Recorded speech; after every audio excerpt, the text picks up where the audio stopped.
Ineditados. Conversas para além do livro. Um programa da editora UFSM.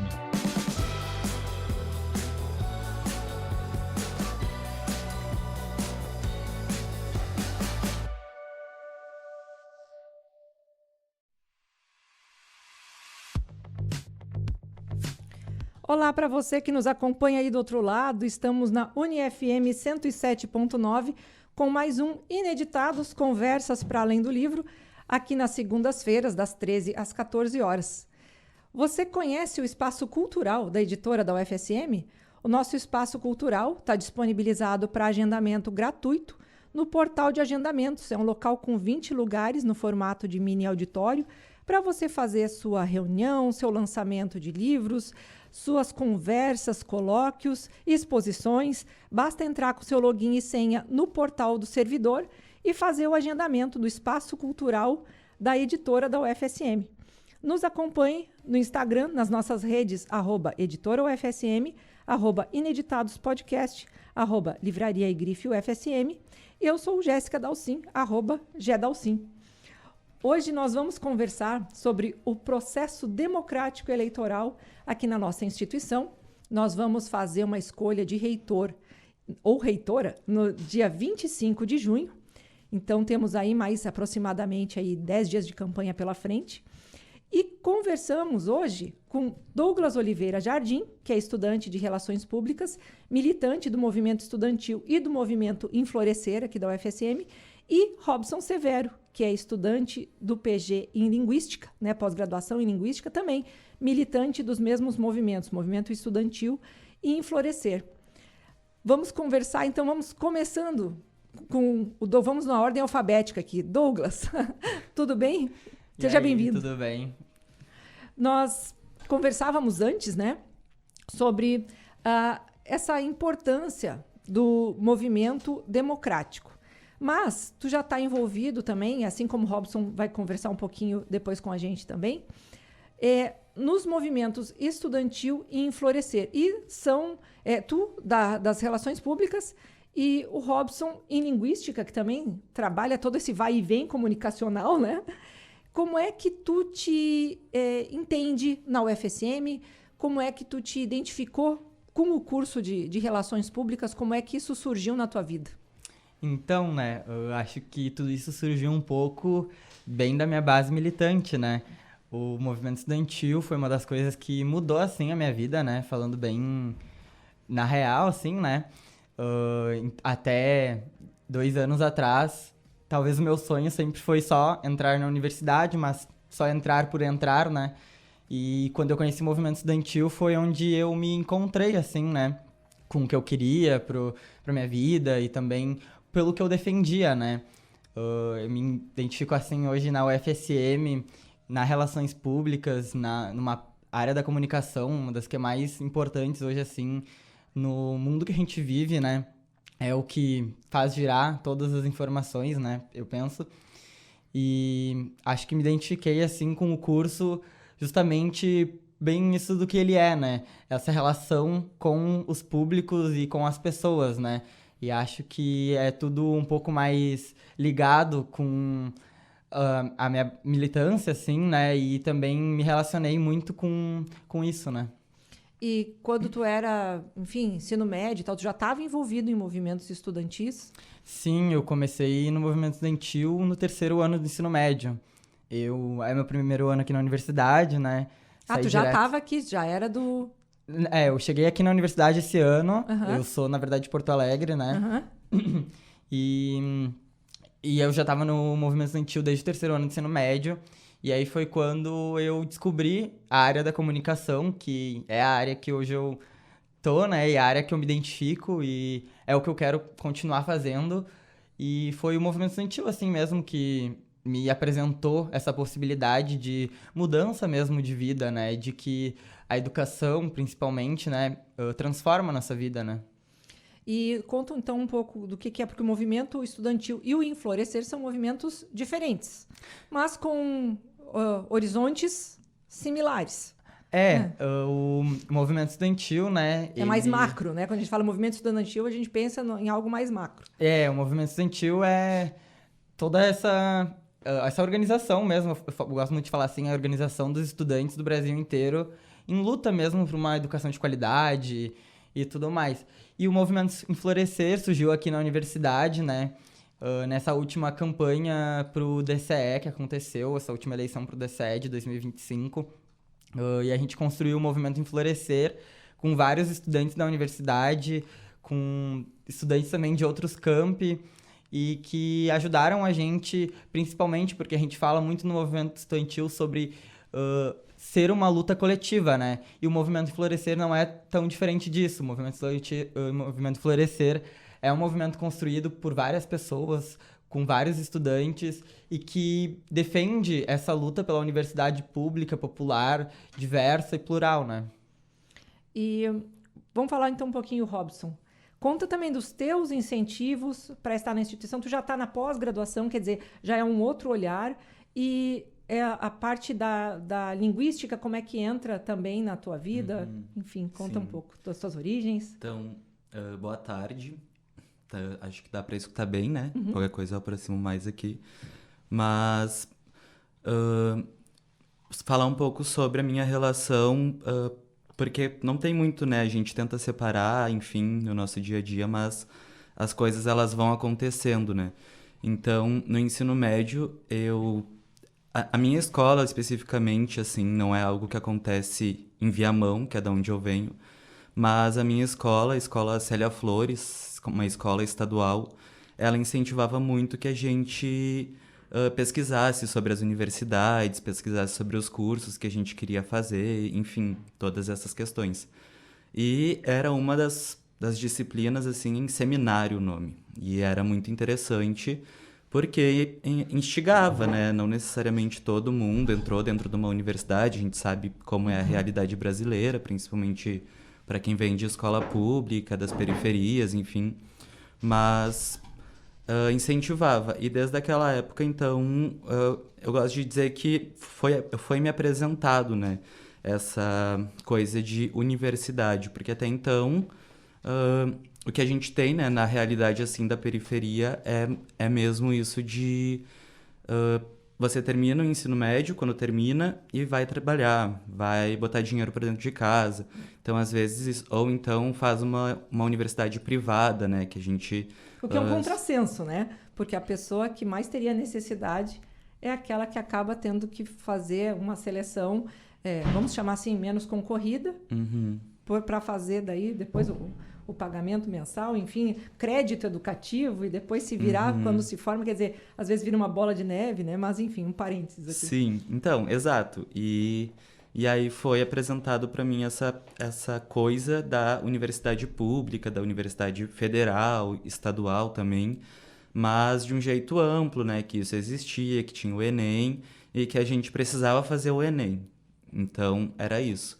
E aí essa disciplina fazia com que a gente pesquisasse os cursos e na época, acho que eu nunca falei isso pra ti, Douglas, eu queria fazer publicidade e propaganda. Encontro dos comunicadores. E inclusive eu lembro assim de umas apresentações na escola falando da grade curricular da publicidade e propaganda, enfim, tinha que defender, né, por que tu queria fazer isso. Mas aí isso era todos os anos, do primeiro ao terceiro ano do ensino médio. Só que, ao mesmo tempo, que era uma escola que incentivava e fazia tudo isso, era uma escola que, assim como muitas, né, nesse sentido, não gostava de que houvesse grêmio estudantil, movimento estudantil dentro da escola. Muita turbulência. Muita turbulência. Bem comum. E aí, a gente queria ter um grêmio estudantil, mas aí vinham sempre as desculpas e tudo mais, e enfim... E na época também eu era colega hoje ele é presidente da União Estadual dos Estudantes, o Alejandro Guerreiro. E a gente queria muito fazer isso acontecer. E aí no segundo ano do ensino médio a gente foi lá não sei se era na Câmara de Vereadores ou na Assembleia Legislativa, mas em algum desses lugares ali em Porto Alegre, para conversar com uma deputada, acho que era sim, né? Era a deputada Manuela Dávila, então não poderia ser na Câmara de Vereadores, mas foi lá. E aí lá a gente conheceu uma organização, que é o JS, né? Que é daí que vem o movimento Inflorescência, então por isso que não tem muito como desvincular uma Fugir, coisa da outra, assim. Mas aí lá a gente teve uma conversa super legal, começou a participar mais das discussões mesmo, assim, de pesquisar, de ir atrás, de saber dos seus direitos, porque é um direito nosso ter um grêmio estudantil ativo dentro da escola, assim como é um direito nosso ter um diretório acadêmico, um diretório central de estudantes, enfim, centro de estudantes, centro acadêmico, tem vários nomes. E era um direito negado, então isso vai causando, né, uma rebeldia, assim, dentro da gente, vai tendo uma ardência, uma coisa assim, e enfim, em resumo, não teve grêmio estudantil na escola, mas de Mas lá... é um movimento, né? A gente chama de movimentos instituintes, quer dizer, alguém precisa começar, né? Sim, e realmente, assim, hoje a gente vê que todo esse movimento teve resultados lá, a escola tem uma outra pegada agora, enfim, é muito bom. Mas aí eu entrei na universidade em 2019 para cursar letras, porque essa rebeldia que eu digo, ela me fez querer sair desse lugar da publicidade e propaganda e ir para licenciatura. Então, ficar ainda nisso, né, da escola, de ser professor, mas também essa parte que tem a ver com comunicar, talvez, ou com entender como é que funcionam esses processos todos de leitura, escrita, argumentação, de análise, de construir um texto, de... Como às vezes as palavras... Às vezes não, sempre. Né? As palavras estão sempre contextualizadas e a origem delas pode dizer muito sobre elas, né? Sobre essas características que vão para além da literalidade dela, mas aquilo... Por que se escolhe uma palavra em vez de outra, que seria um sinônimo para dizer alguma coisa, né? Sim. Então, essa escolha é sempre fonte de debate, né? Sim. E, bom, a gente conversava também antes sobre esse momento, né, que a gente está vivendo, que ele, dentro da instituição, ele não é obrigatório, né? Assim como dentro de um cenário nacional existe uma obrigatoriedade de eleição, né, das eleições e do voto, né? Dentro da instituição aqui da UFSM, eu acredito que da maioria das instituições de ensino, o voto não seja obrigatório. Mas é importante destacar, fazer, eu acho que daí um pequeno histórico, né, das eleições dentro de um cenário nacional, né? Que quem gostaria de começar pode ser tu, Douglas, falar um pouquinho sobre o que são essas lutas de necessidade de se colocar, né, de se posicionar dentro de um histórico nacional e também dentro da questão acadêmica, né? Sim, olha, na verdade, acho que a gente pode começar bem antes, acho que, inclusive, até quando eu não era nascida, talvez tu, até lá na ditadura militar, né? Ah, sim. A gente enfrentou, e quem era vivo, minha avó, por exemplo, né, hoje, quem ainda é viva, enfrentou grandes dificuldades, né, para ter direito ao voto, né? A gente teve, nessa época, uma grande movimentação, que foram as diretas já, pedindo o direito mesmo, né, de poder votar nas eleições presidenciais. O que hoje para nós é, graças a muita luta e muita conquista, né, é um direito, mas que também é uma obrigação. E acho que essas duas coisas, em diferentes pontos de vista, estão alinhadas e estão andando juntas, né. E a gente vê isso também hoje, mais na nossa atualidade, né, com os últimos acontecimentos na política brasileira nacional, né? A gente teve a tentativa de golpe no 8 de janeiro, né? Em que o ex-presidente Bolsonaro, né, arquitetou e planejou enfim. E a gente também foi o momento que todos os movimentos sociais, o movimento estudantil, os movimentos sociais, para além do movimento estudantil, né, se organizaram para conseguir ter esse direito mesmo ao voto garantido, né? Para ter essa luta como uma coisa que está também relacionada diretamente com a universidade, né? A gente, quanto estudante e principalmente quanto juventude, né? às vezes, a maior parte delas não vê essas grandes coisas, assim, acontecendo, né? Mas que isso também reflete muito no nosso cotidiano de universidade, né? A gente também agora está nesse período de eleição para reitoria aqui na universidade, o que é muito importante, né? A gente tem falado muito, acho que com todo mundo que a gente conhece, até com quem a gente também não conhece, porque acho que é uma coisa bem maior do que nós, né?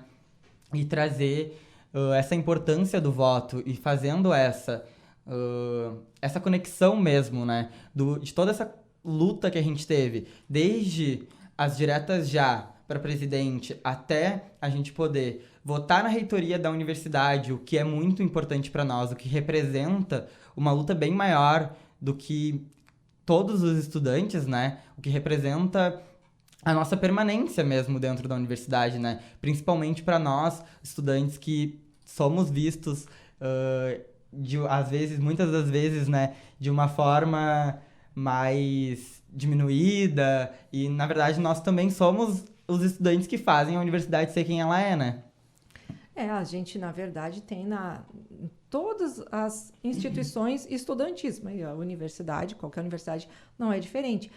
Embora existam várias áreas de atuação, o ensino acaba por ser o grande foco, a grande razão de existir da instituição de ensino, né? Sim. Então, porque também tem pesquisa, tem extensão, tem inovação, claro, com certeza. Mas o grande fator que faz com que a instituição exista lá no seu cerne, lá na sua origem, é a educação, é o ato de ensinar, né? Robson, complementa aí um pouco, traz um pouco da tua vivência com essas... Também com a história, com o teu conhecimento. Então, como eu falei, tô aqui desde 2019. Peraí. Tô aqui desde 2019 e já pude ver 2 gestões e agora se encaminhando para uma próxima gestão também. E nessa experiência toda, né, o que vem de nós estudantes é muito um entendimento de que, às vezes, a gente, no movimento estudantil mesmo, entende que as discussões não passam por nós, ou, às vezes, a gente não está no centro do debate como deveria ser, porque é a nossa formação que está em jogo em todas essas vezes, né?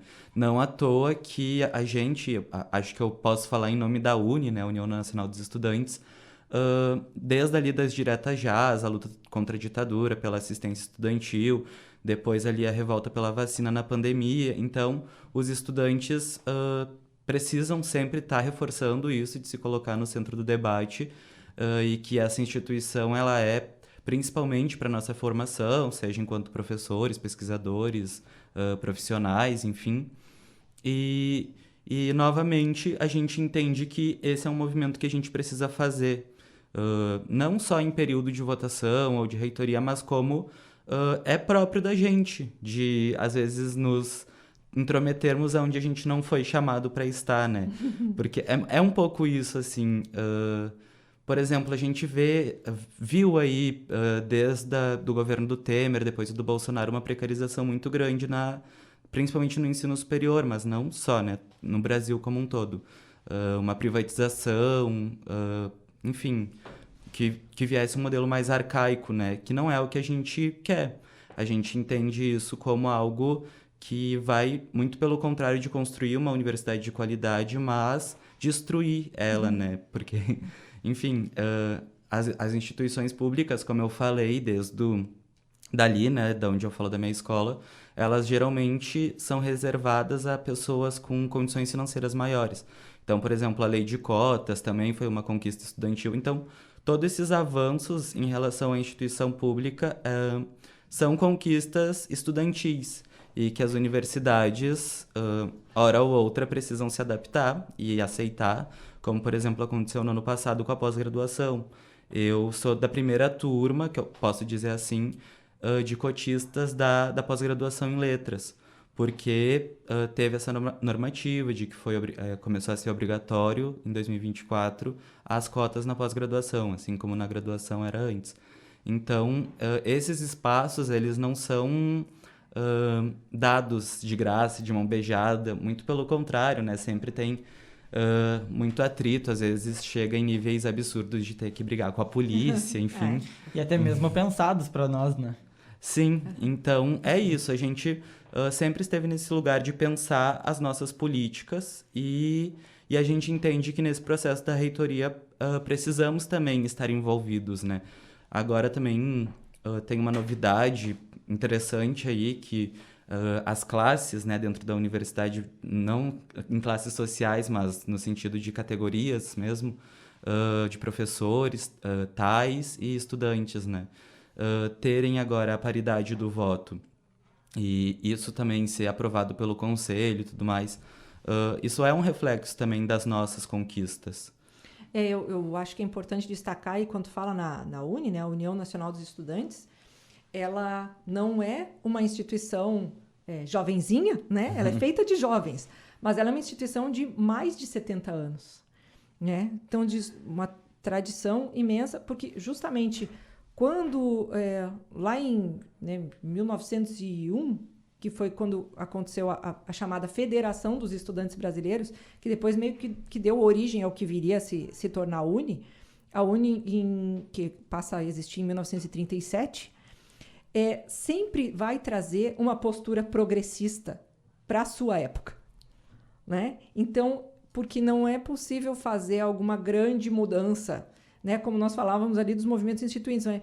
É uma coisa que serve de base para uma próxima. E assim, é muito difícil, às vezes, as pessoas que estão vivendo no tempo do agora, quantos passinhos pequenos foram necessários se fazer antes para que essa construção de fato aconteça.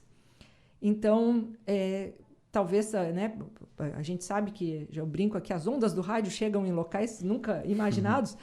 Às vezes a pessoa pensa, eu tô com preguiça, né? Não vou votar. Mas é online. Mas é online, mas tem que, sei lá, fazer, tem que acessar alguma coisa. Vou deixar para depois. E depois acaba esquecendo. Não sei se vocês chegaram a vivenciar isso, acho que talvez o Robson, até porque essa prática não é tão antiga assim, mas até recentemente, quando eu digo recentemente ali, antes da pandemia, as pessoas vinham do interior fazer uma confirmação de vaga, precisavam enfrentar filas, eram coisas que às vezes a família se organizava um dia inteiro para sair da sua cidade, estar aqui no momento da chamada, estar aqui presencialmente, né? Fazer a entrega documental, que era presencial. E que hoje em dia, muitas pessoas perdem a data porque o processo se tornou online. A pessoa esquece, porque aquilo ali parece que é entrar no computador, acessar uma coisa que é rapidinha, né? A pessoa pensa, isso eu faço rapidinho. Isso parece que passa a ter um peso menor da importância daquele passo. E agora, né, essas eleições elas vão ser online, né? Vai ter a opção de fazer online. Então, como é que vocês percebem essa coisa do ser online? A gente avalia como muito boa, na verdade, né? Isso é uma luta dos estudantes de muito tempo, né? A gente ter deixado de realizar as eleições em papelzinho, em que... Voto impresso. Voto impresso, né? Em urna de pano, a gente sempre fala assim, dentro do movimento estudantil. Até o escrutínio era 1 a 1, né? Que, enfim, às vezes passava dias e talvez semanas contando o voto, né? E hoje a gente ter essa possibilidade de conseguir votar para a eleição da reitoria, a consulta para a reitoria e também... até no próprio movimento estudantil, dentro dos nossos diretórios acadêmicos, dentro do DCE, de forma online, é um grande avanço e uma conquista dos estudantes mesmo, né? A gente vê isso como uma forma muito positiva e é muito bom que a gente tenha conseguido conquistar isso aqui na universidade, não só o voto online, mas quanto o voto paritário, né? E dentro dessa... de repente, fale um pouquinho mais sobre o voto paritário. Como é que foi essa discussão? Então, assim, a UFSM ela é uma universidade que se coloca no debate sempre atual, né? Como tu disse ali da UNE, a gente entende que a UFSM também é uma das universidades, como dizem, de ponta, né? Da pesquisa, enfim, de toda essa questão do ensino, pesquisa e extensão. E o voto paritário vem para também atualizar isso, porque esse também é um dos resquícios da ditadura, né? De fazer uma consulta e que a gente pôde ver no último processo eleitoral, aonde os estudantes, de novo, né, ou têm uma voz menor. Se eu não me engano, era 70% dos votos para os professores, da consulta era dos professores, e aí 15 para os tais e 15 para os estudantes. E aí agora assim, arredondando 30% para as categorias. Mas isso para nós é importante, né, a partir desse momento, e já chega um pouco tarde no sentido essa discussão já deveria ter sido feita antes, mas a partir do momento que a gente vê que um governo autoritário, como foi o do Bolsonaro, não respeita, né, as consultas. Então, acaba sendo um tiro no próprio pé da universidade não ter a paridade, porque de novo, né, não colocar os estudantes no centro do debate da universidade e ainda correr riscos, como aconteceu com a URGS, de ter um Bulhões, né, que foi o reitor interventor, que ficou a gestão inteira, não fez nada, além de precarizar a instituição.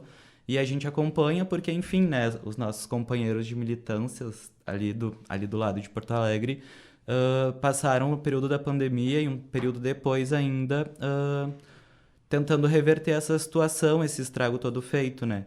E que, felizmente, aqui na UFSM, a instituição conseguiu internamente reverter isso, com a lista tríplice na época, enfim. Toda uma questão que retoma a ditadura militar, né? Que era um momento onde os diretórios eram criminalizados, onde os estudantes tinham disciplinas como, por exemplo, a de educação física, ou nem era esse o nome, era um outro nome, esportes, alguma coisa assim, que era com esse objetivo, né? De ocupar a gente com outras questões que não a do movimento e tudo isso. Então, a nossa luta é sempre contra esse autoritarismo, né? Então, por exemplo, quando a gente aceita o convite de vir aqui participar, reforçar a importância da consulta, a gente também está fazendo um movimento que não é interessante para nós se manter numa neutralidade, mas sim que a gente se pesquise, né, as candidaturas, tanto da Chapa 1 quanto da Chapa 2, e veja os programas, assista os debates que estão sendo passados, e acho que ficam até disponíveis no YouTube.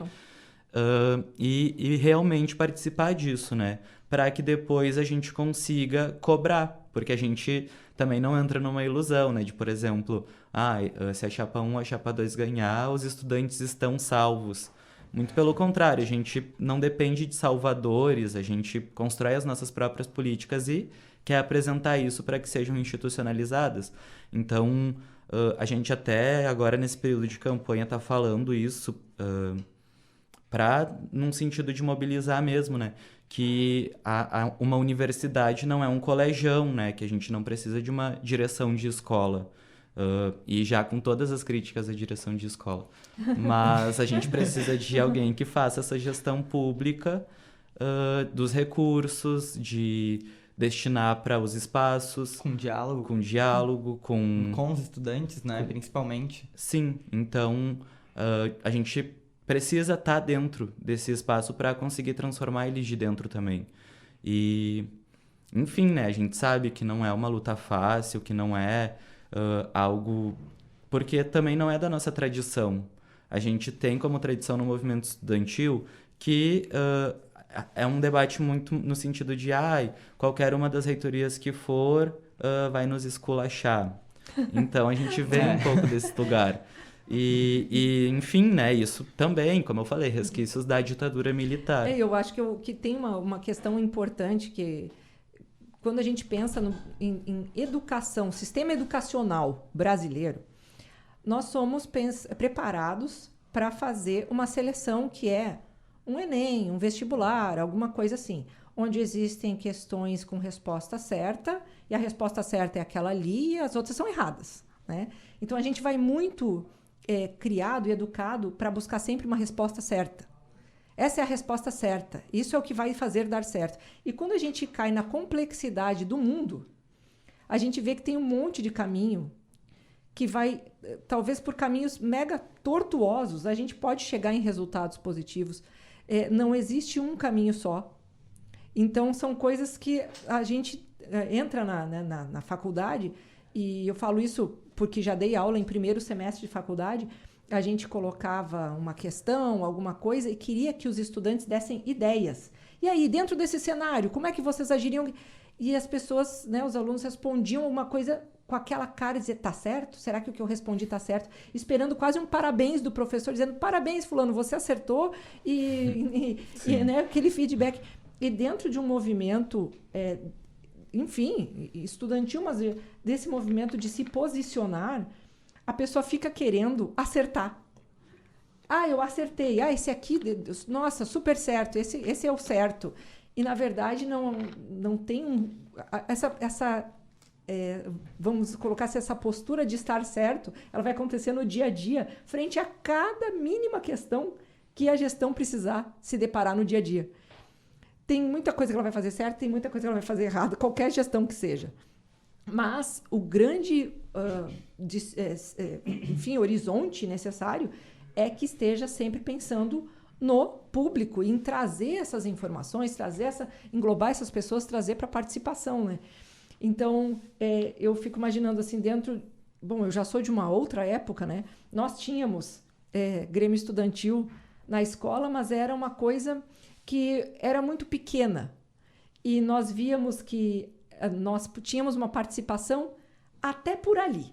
Existiam questões que eram trazidas para nós, e a gente se achava super importante quando ia discutir o valor do refrigerante da cantina, né? Porque era o que tinha. Era isso. Era o que se nós quiséssemos participar, era aquilo ali. Às vezes, grandes questões, a gente não ficava nem sabendo, só vinha a regra dizendo que a partir de tal dia vamos ter aula, sei lá, no sábado de tarde. A gente, poxa vida, mas para isso não nos consultaram. Né? Eu imagino que dentro da instituição aqui, também algumas questões chegam a vocês já, digamos, entre aspas, né, solucionadas. E daí que fica esse sentimento, né, de até onde nos é permitido adentrar, né, das discussões de uma forma mais assertiva, né, mais cabal, dentro dessas discussões mais recentes, até de mais antigas, do próprio movimento estudantil.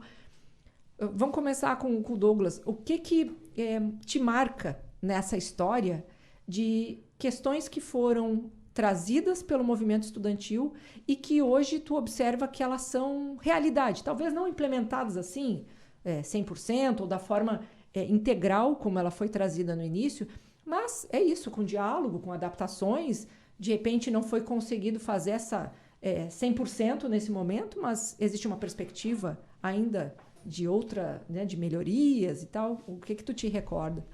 Sim, dentro do movimento estudantil, na verdade, eu falo muito isso, que a gente vive de lutas, de conquistas também e muitas derrotas, né? Mas essas derrotas também... temporárias, eu acho que dá para se pensar nisso, né? A gente não ganhou, né? Não ganhamos a guerra, mas vencemos uma batalha. Daqui a pouco a gente tenta de novo, é uma pauta, né? E também sobre isso, né? Sobre nessas derrotas, né? Assim, de um modo mais amplo, que a gente também consegue se organizar quanto movimento estudantil também, né? Para nesse próximo período que venha, né? Isso inventando talvez um exemplo de alguma coisa, né? Que a gente consiga se organizar como estudantes, né? Para melhorar o que a gente não conseguiu, né? Acho que eu fico muito feliz, né? Vou falar uma coisa aqui que uma das últimas conquistas agora nossa dos estudantes, né? Que foi a gente conseguir aprovar o PNAES como lei, né? E isso marca muito o nosso cotidiano na universidade, né? Explica um pouquinho para quem nos ouve o que é o PNAES. O PNAES é o Programa Nacional de Assistência Estudantil. Ele garante, né, que a verba chegue na universidade para que a gente consiga ter, por exemplo, acesso ao RU garantido. Eu sou morador da Casa do Estudante, nós que somos moradores da Casa do Estudante, tenhamos esse acesso à Casa do Estudante, ainda por mais das vezes que ela seja de uma condição muito precária. Auxílio material para o pessoal da saúde. Auxílio material para o pessoal da saúde, principalmente a galera da odontologia. Que subsidia, então. Isso, bolsas para quando a gente talvez queira ir num evento, mas também as bolsas A galera que faz bolsa, sei lá, na Pró-Reitoria de Extensão, bolsa em outros lugares, é esse fundo também que garante que essas bolsas sejam pagas, né? Então, essa vitória dos estudantes, essa garantia... Mas deixa eu só falar uma coisa, né? Essa questão do RU, né? Pro RU ser 2,50? 2,10? 2,50. Pro RU ser 2,50 é porque também vai um valor do PNAES para o RU. Ah, sim. Então, para que todos os estudantes da universidade consigam pagar esse valor e para que os estudantes da casa consigam comer de graça, para quem tem BSE, é também por causa do PNAES. Então, não é algo só para quem mora na casa estudante ou só para quem tem BSE. É algo que atravessa a vida de todos os estudantes, né? Até daqueles que eventualmente poderiam pagar R$10 numa refeição, mas não pagam porque tem um RU, sabe? E é uma comida que é de qualidade, feita com equilíbrio nutricional, com procedência dos alimentos. Então, é feito... chega também, para quem mora aqui na casa do estudante, principalmente, toda a garantia das refeições. São 3 refeições diárias, né? Então, isso impactaria muito num orçamento mensal, né? Muito. E mesmo para quem é um estudante que não faz uso da casa do estudante ou que não tem o BSE, que é o benefício socioeconômico, impactaria também alguém que recebe uma mesada, né? E que teria que tirar esse valor da sua parca mesada mensal, alguma coisa que a família às vezes está numa linha muito tênue que ela não é ainda, né? Ela não tem a condição para receber o benefício socioeconômico, porque recebe um pouco mais, a família tem um pouquinho mais de condição. É o pobre premium. Exatamente. Ela não tem acesso ao benefício socioeconômico, mas isso não quer dizer que ela tenha uma boa condição de vida ou que tenha como fazer grandes investimentos, né? Então, muitas vezes, esse jovem, que eu acho que é a grande maioria aqui da instituição, fica num limbo que apertado, como a gente diz, né? Apertado financeiramente, mas conseguindo honrar seus compromissos. E daí, às vezes, um mínimo aumento, né? Seja num alimento ali no seu dia a dia, seja agora a discussão que está em pauta no momento, acredito que com vocês também, é o aumento da passagem de ônibus. Né? Eu acho que é o destaque do momento. Então, passa a ser uma preocupação. Alguém pode dizer, não, mas isso ao fim do mês daria, sei lá, R$50 a mais. Bom, para algumas pessoas isso é realmente complicado. A pessoa teria que abrir mão de outras coisas para conseguir dar conta dessa diferença, né? Como é que vocês estão... Bom, mais alguma... outros acho importante ganhos, dizer, assim, ali em 2012... Acho que foi em 2012, sim, 2010, 2012, teve também o Reúne, que muitos prédios até aqui da UFSM mesmo foram construídos através desse recurso. Foi ali. uma injeção de verba gigante, bastante vultosa. O governo que garantiu Dilma, a expansão, né? A nossa universidade ser tão grande quanto ela é hoje, né? O prédio das letras, que hoje se tem um prédio das letras por causa do Reúne, enfim. Mas essas coisas, elas não ficam explícitas, né? Muito por talvez uma postura que é muito de mau tom dos gestores da universidade de neutralidade, porque, por exemplo, aí nesses 2 governos que teve do Michel Temer e do Jair Bolsonaro, os cortes de verbas foram gigantes dentro da instituição, né? O ataque foi gigante. E então, até que ponto, né, a gente deve investir nesse debate de sermos neutros, enfim, porque a universidade é um lugar acima desse tipo de discussão política, mas quando a gente vai ver os programas dos governos, a gente consegue perceber, né, onde que a gente é afetado, e é no bolso, assim, né, e aonde a gente também tem uma potencialidade gigante. Por exemplo, em 2012, ali as universidades foram respeitadas e... talvez não diretamente, mas foi também uma das coisas que fez com que a universidade ali na pandemia conseguisse resistir do jeito como resistiu. Então, as coisas, às vezes, elas não estão diretamente conectadas, mas estão ligadas por algo maior, que é falar de política e do político, né? Que são questões que, às vezes, a gente quer se manter neutro, quer se abster, assim, mas acaba sendo impossível. A gente precisa, sim... nem que seja para chegar em opiniões completamente diferentes, mas esse debate ele precisa sempre ser feito, sabe? A gente não pode ficar enfim, alienado dessas situações, assim, e isso entra também a questão da reitoria, né? A gente conversa por aí com pessoas que não têm a mesma opinião que nós, enfim, inclusive a gente perguntar por que que então você vai votar na pessoa ou na candidatura, na chapa tal e não na outra. Aí, enfim, isso é fazer Faz parte, política, né? Exato, faz parte porque a diversidade vai existir e ela tem que ser respeitada. O grande, do Zolteno se alienar, todos aqueles que optam por se retirar desse processo, eles podem optar por estar fora, mas eles vão ser afetados da mesma forma. Sim. Então, claro que às vezes é cansativo. Eu acredito que estar por dentro das discussões pode ser, inclusive, um pouco entristecedor. Né? E a pessoa pode se considerar fora disso. Não, eu não vou me envolver com isso. Porque vai tomar pé das dores que acontecem, das lutas que acontecem. E, às vezes, ficar de fora parece mais reconfortante. Mas, lá na frente, é importante, às vezes, a pessoa vai dizer mas eu estou insatisfeito com isso ou com aquilo. Sim, mas no momento da oportunidade de, então, se apropriar de um determinado tema, conhecer um pouco mais e fazer a sua escolha ou dar a sua voz para aquele momento, a pessoa se retirou dessa oportunidade. Né? Eu acho que é importante fazer sempre aquela, né, um pouquinho da historicidade. Né? A gente, no início do nosso país enquanto nação, as pessoas faziam compra de voto, ofereciam favores, quer dizer, era necessário que fossem homens livres maiores de 25 anos, quer dizer, muitos aqui a gente pensa agora na nossa realidade, né, 25 anos, quantos aqui na universidade não tem 25 anos? Né? Praticamente ninguém poderia votar. Aqui a gente não vota, a gente não tem 25 e tu não é um homem. É verdade, né? Pois é. Então, são situações que a cada etapa... e daí ainda eram questões assim, não era também qualquer homem, né? Então, as pessoas eram homens livres, quer dizer, não podia, escravo não podia votar.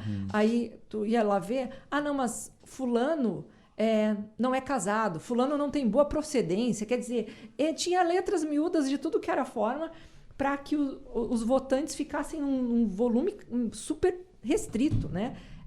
Daí, quem é que podia? Eram os oficiais militares, padres, bacharéis. Então, existia uma aristocracia mesmo, né? Exato. Uma determinada, um perfil de renda até, né? Então, tinha-se uma série de exigências que eu acho que a renda é importante destacar, porque as pessoas também tinham essa limitação. Tinha que ganhar 100 mil réis anuais. Então, além disso tudo, tu tinha o fator de renda que era preponderante. Isso vai sendo desmontado por movimentos civis e sociais ao longo, né? Nós não vamos entrar aqui no detalhamento desses movimentos, mas cada etapa sendo uma conquista muito marcada.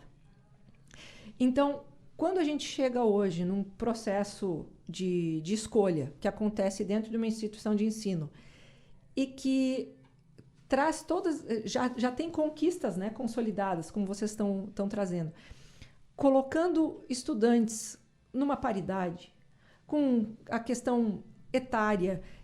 Às vezes é difícil para a pessoa que está no voto hoje entender como vários outros vieram antes, fazendo demandas. Aquilo que a gente falava antes dessa construção, não conseguimos tudo agora, mas conseguimos um pouco, né, para fazer valorizar esse momento.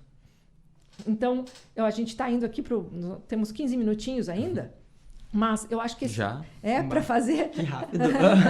para fazer acho que a gente pode trazer quais que são as principais demandas nesse momento e fazer aí terminar com um chamado para aqueles que nos escutam, né, dessa importância da participação. Na verdade, a gente fez um episódio inteiro para que vejam como é importante essa participação, mas eu acho que aquele reforço ao final é importante, né? Sim, a gente tem hoje, que nem tu trouxe, né, todo esse histórico de lutas sociais e civil, né? Para que a gente conseguisse hoje ter o direito não só ao voto no Brasil, né, presidencial, mas hoje que a gente tem essa garantia do voto da reitoria aqui dentro da universidade, né? Isso é uma das coisas muito importantes para nós, estudantes de todos os centros, de todos os campi, de todos os cursos, né? Não é de certos cursos ou de certos campos. A gente fala muito sobre ter esse direito garantido. Então, a gente chegar hoje nesse processo eleitoral, nesse processo de consulta mesmo, né, para a reitoria, é o que vai definir os nossos próximos 4 anos da universidade, né? O nosso futuro mesmo, né? Eu gosto muito de dizer isso. É o que vai definir onde o orçamento da universidade vai, de como a universidade vai seguir tocando, né? E de como que nós, estudantes, dentro dessa instituição, vamos ser enxergados, né? Vamos ser vistos. E participar desse processo é muito mais importante do que só abrir o site ou o aplicativo da UFSM e votar. E escolher qualquer chapa e, né, clicar ali e enviar. É muito mais do que isso, né? É a gente garantir que a democracia dentro da universidade, principalmente, exista, né? E garantir que nós, estudantes, que somos quem faz a universidade ser quem ela é, né? Continuar sendo uma universidade viva, diversa, plural e democrática, né? E a gente participar desse processo garante que a gente mostre que a universidade é dos estudantes, né? E que a universidade vai continuar sendo feita por nós mesmos, né? A gente vai construir essa universidade e, principalmente, nessas 2 chapas, independente de qual for eleita, o chamado, acho que, principalmente, é da gente votar nessa consulta, independente de quem for escolher, né? O importante é votar, mas também conhecer as duas chapas, as 2 propostas, para que a gente consiga construir essa universidade com a nossa cara, né? A gente falou muito, e trazendo aqui um pouquinho do movimento Enflorescer, né? A gente falou muito na nossa campanha sobre uma universidade diversa, plural e democrática, né? Uma universidade que os estudantes sejam o centro dela. E acho que isso muito se atravessa nessa eleição para a reitoria. Na verdade, eu também penso, né, que não é automático quando a gente vê uma eleição para a reitoria acontecendo e todo mundo sabe o que está acontecendo. Todo mundo sabe em quem vai votar. Não é automático que isso aconteça. E a gente aqui, quanto tem questões que surgem que as pessoas às vezes nem tinham tomado um tempo para pensar. E aquilo ali surge. Daí a pessoa, nossa, eu preciso me posicionar sobre isso também. Por isso que eu digo que às vezes pode ser um pouco até desanimador. Dizer, nossa, tem tanta coisa sobre a instituição que eu não sabia. E, no entanto, eu estou aqui todos os dias. Então, a gente parece que esse fazer universitário meio que escapa entre os dedos. Sim. Assim, a pessoa precisa... Nossa, eu não sabia disso, eu estou aqui todos os dias, isso acontece comigo e eu não sei. Então, preciso saber, né? E isso pode dar um certo trabalho. E está muito relacionado com a gente, né? No nosso cotidiano mesmo de universidade, com os estudantes que moram na casa do estudante, com os estudantes que têm o teto da sala de aula, que estuda todos os dias, pingando quando chove ou quase caindo quando faz um vento a mais, né? E a gente discutir quem a gente quer para a reitoria, em quem a gente vai votar, independente se eu vou votar na chapa X, se o Robson vai votar na chapa Y, a gente tem que estar junto, construindo isso, debatendo sobre isso, para que quando chapa X ou chapa Y for eleita, que a gente consiga chegar lá e dialogar com as 2 chapas. Com a gestão. Com a gestão, sim. Dialogar e construir isso com a nossa cara, né? Construir isso com as necessidades dos estudantes. Uma coisa também que é interessante, essa manutenção da participação. Quer dizer, é dada uma oportunidade, é dado o pareamento, e daqui a pouco, por algum motivo, essa categoria fica esvaziada. Né? Ninguém usufrui, ou poucos usufruem desse direito. Então, para que isso também não se apequene, não se perca, né? Daqui a pouco chega um outro momento e diz, olha, não tem por que fazer essa paridade, porque as pessoas não estão participando, vamos reduzir, e daqui a pouco a gente não sabe. Chega uma proposta desse tipo e ela cola, né? Diz, Sim. Robson. Não, então, acho que, para terminar, assim, dizer que o voto ele é mais um dos mecanismos, né, do processo democrático, não só do processo democrático dos autoritários também, mas o interessante é quem vota, né? Então, a gente reclama, e sim, vamos continuar reclamando, vamos continuar lutando, mas a gente também precisa participar disso, independente, como o Douglas falou, de quem for a candidatura que vai vencer. Os estudantes continuarão lá e a nossa pauta, ela é outra. A nossa pauta, ela é para uma universidade pública, gratuita, de qualidade, sempre. Então, nesse sentido, não é qual a chapa se aproxima mais dos nossos ideais, ou qual a chapa que vai fazer o que a gente quer, mas justamente qual é a chapa que a gente entende, e aí, enquanto sujeito, enquanto indivíduo, enquanto coletivo, enfim, que vai ter abertura para o nosso projeto também. Porque o nosso projeto ele não está dentro de um programa ou de outro. O nosso programa é o nosso programa, é o programa do Movimento Enflorescer, por exemplo. E a gente quer estar dentro da construção da gestão no sentido de representar as pautas estudantis, representar aí as questões que, enfim, nos atravessam todos os dias, como a Casa Estudante, como o RU, como outras tantas, assim, acho que não é o momento para eu listar agora, mas o voto é um dos mecanismos que a gente não pode se isentar de fazer na eleição, para que depois a gente também tenha como ir, né, cobrar, como ir atrás, como ir pedir, como ir, enfim, qualquer uma desses gestos, assim. Então, é nesse sentido, eu acho que a gente precisa, enquanto estudantes, se colocar nesse lugar e não se eximir, né, como se as coisas já estivessem prontas, mas entender que tudo isso foi conquistas que a gente fez e vai continuar fazendo, sim, né, então é nesse sentido que eu acho que eu quero falar, assim, a eleição para a reitoria vai mudar o mundo?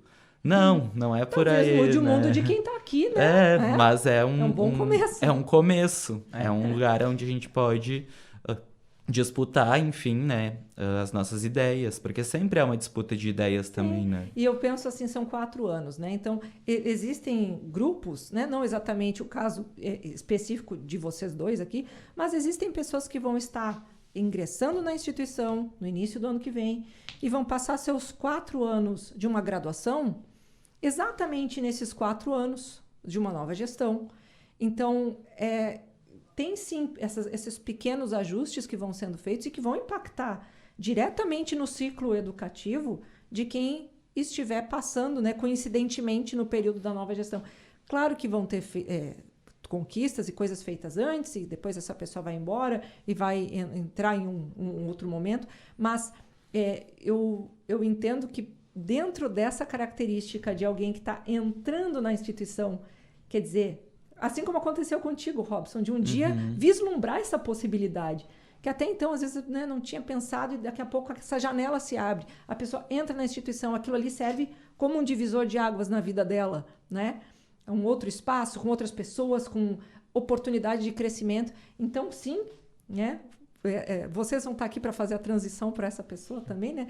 Então, vamos torcer para que esse episódio traga novos olhares também sobre o movimento estudantil, e vamos novas estar pessoas. Convidando para vir, né? Lutar com a gente no movimento estudantil, construir uma universidade com a nossa cara, né? Eu acho que é importante falar agora a gente está já momentos finais, assim. Eu agradeço a presença de vocês dois. Acho que o Douglas faz um fechamento aí, até convidando também as pessoas para o movimento, enfim. Claro, na verdade a gente que agradece o convite, né, de ter vindo aqui, poder falar sobre esse momento que é muito importante para nós, estudantes dentro da universidade, esse momento que reflete muito no nosso futuro, dentro da universidade, mas também fora dela, né. Convidar a galera para votar na eleição para a reitoria é muito importante, isso define esses próximos períodos que a gente vai viver aqui dentro da universidade, isso define onde, e é bem mesmo do micro ao macro, de onde o investimento da universidade vai, até talvez o professor que esteja dentro da sala de aula conversando contigo, te dando a aula, né? Mas de trazer essa importância do voto mesmo, né? dizer que a gente tem 2 opções de chapas, convidar para conhecer tanto a chapa 1 quanto a chapa 2 e votar com consciência, né? Ler o programa das 2 chapas, não acho que tu não vai levar 30 minutos do teu dia, se for 30 minutos é muito. E também que o movimento estudantil, ele mudou a minha vida, né? Acho que a do Robson também, e ele é o que continua me mudando diariamente, cotidianamente, né? E chamar para vocês também fazerem parte desse movimento, né? Nós somos do movimento Enflorescer, que se sucedeu do Eu Defendo ao FSM, e a gente continua nessa luta, né? Nós participamos da campanha pro DCE e com o movimento Enflorescer, e agora a gente continua com o movimento Enflorescer para continuar tocando esse nosso programa para a universidade, né? Vai acontecer também nesse próximo período o Congresso da Uni, também deixo o convite para quem quiser participar.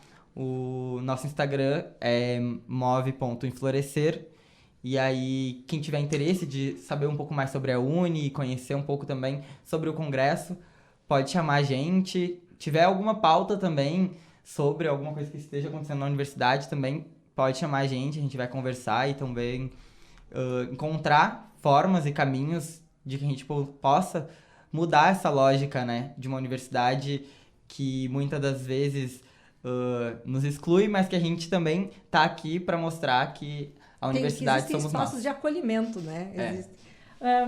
Robson, muito obrigada. Obrigado.